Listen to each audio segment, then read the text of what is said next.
Good day everyone. We are Group 3 from BSIS 4G and we're here to present the assigned topic to our group, which is the title is Mastering Paraphrasing Techniques for Effective Call Center Communications.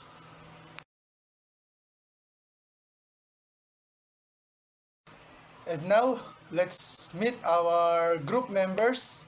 The first one is myself, Mr. Domingo Vladimir, and the second one is Mr. Romarate Allen Joseph, and the third one is Mr.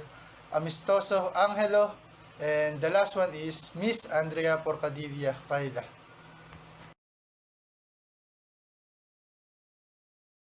Now, let's proceed to the introduction. So, we will explain why paraphrasing is very important. Our group members will explain it, but before that, I will give a brief preview about why it is very important. So, paraphrasing is very important for to our customer because we can show them that we can understand what their problem and we can respond to them clearly. So because of that, we can build uh, what call of this, we can build a trust, or the customer can build a trust to us. So it leads to a better customer service. So the scenario will we will have a scenario, so my members will explain it.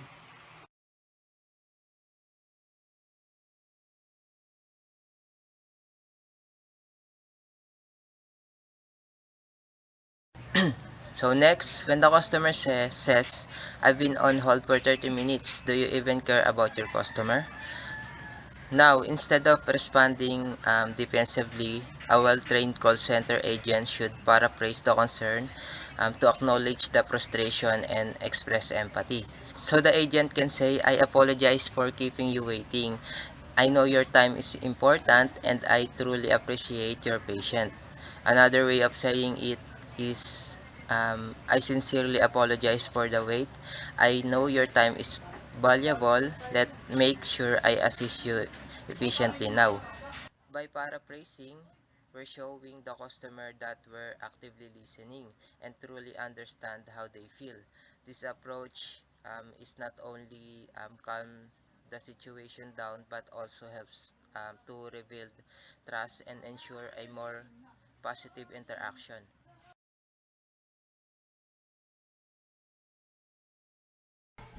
Here's the example regarding the proper paraphrasing for call center agents. This is the scenario. Customer, I've been on hold for 30 minutes. Do you even care about your customers? The agent says, I sincerely apologize for the wait. I know your time is valuable. Let me make sure I assist you efficiently now. So instead of saying that, the agent can replace it, also paraphrase it by saying, I apologize for keeping you waiting. I know your time is important and I truly appreciate your patience. By using this, the agent is the agent shows professionalism and the proper words to use.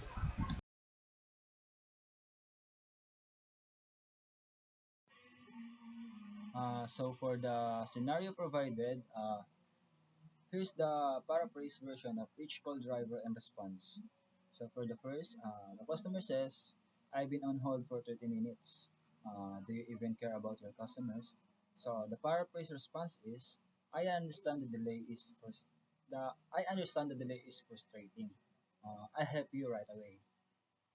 So for the second one, um, I didn't know I was going to be charged again. So the paraphrase response is, I understand your concern.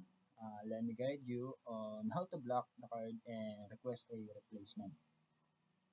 And for the last,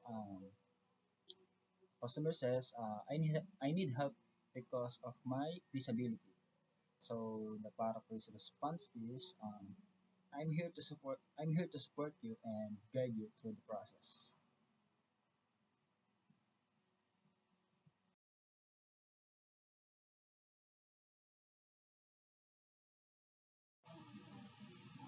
Okay, so for the conclusion, it emphasizes that paraphrasing is an essential communication skill for call center agents.